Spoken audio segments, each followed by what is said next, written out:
अस्सलाम वालेकुम दोस्तों, मैं हूं शौकत जरदारी और इस वक्त मैं मौजूद हूं सिंध असेंबली में। सिंध असेंबली का बजट इजलास जारी है और जैसा कि मैंने ऊपर लिखा कि ग्रेड 1 से 4 की मुलाजमतें जो सिंध हुकूमत ने जिनका ऐलान किया है उनके हवाले से मैं आपको बताऊं और आपको ये भी बताऊं कि आज मैं इस ऐवान के बाहर क्यों कर रहा हूं ये प्रोग्राम।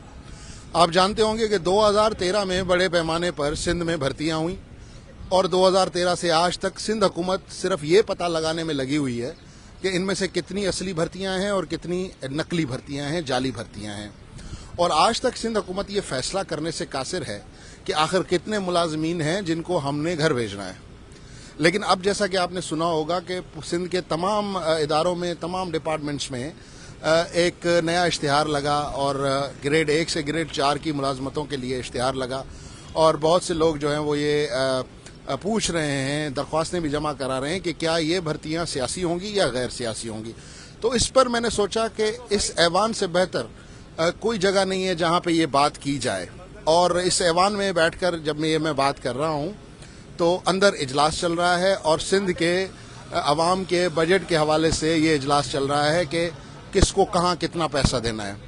इस वक्त जब मैं आपसे लाइव हूं तो अंदर ऐवान में शहरियार महर साहब की तकरीर चल रही है और शहरियार महर साहब ने अपनी तकरीर में ये इंकशाफ किया है कि उनके यूनियन काउंसिल में या उनकी टाउन कमेटी में कोई 118 जूनियर क्लर्क्स भर्ती हैं। 118 जहां पर जगह है सिर्फ 2 जूनियर क्लर्क्स की।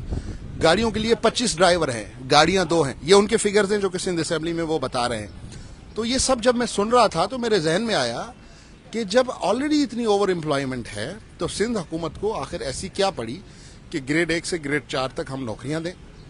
फिर मैंने कुछ लोगों से ऑफ द रिकॉर्ड बात की और बात यह है कि आपको मालूम होगा कि अब बल्दियाती इंतखाबात आने वाले हैं।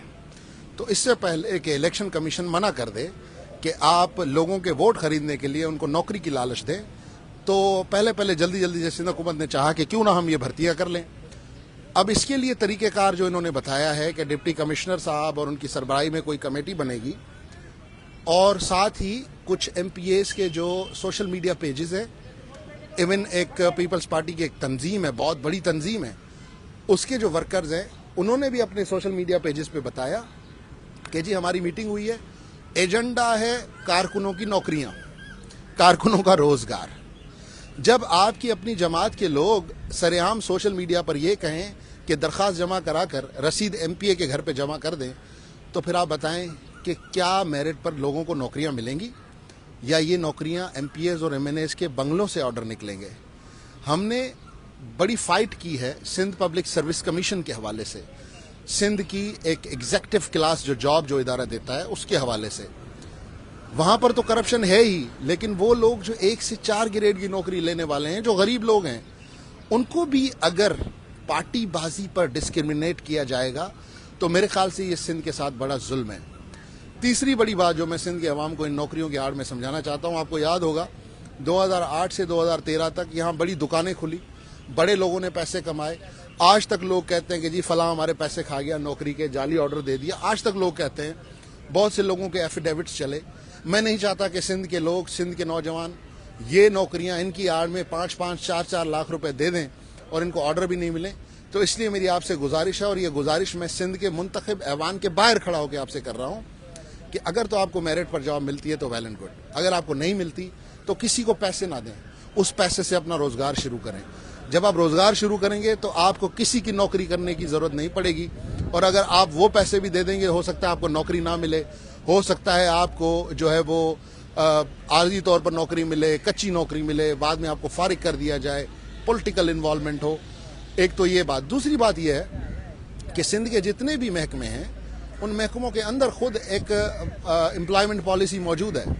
जब आपके पास अपने महकमे हैं और आप डिस्ट्रिक्ट एडमिनिस्ट्रेशन में भर्तियां नहीं कर रहे हैं तो why don't you give chance to those departments. आप उन डिपार्टमेंट्स के जो सेंट्रल ऑफिसेज हैं वहां पर क्यों जो है वो ये एप्लीकेशंस जमा नहीं कर रहे हैं। डिप्टी कमिश्नर के पास एप्लीकेशन जमा करने का मकसद ये है कि हल्के के MPA को मजबूत करना है और हल्के के MPA को मजबूत करके उनके वोट्स को मजबूत करना है और सिंध के लोगों के टैक्स के पैसे पर अपने आने वाले इलेक्शन की तैयारी करनी है। मुझे दीजिए इजाज़त। अगर बात पसंद आए तो इसको ज़रूर शेयर करें। बहुत शुक्रिया।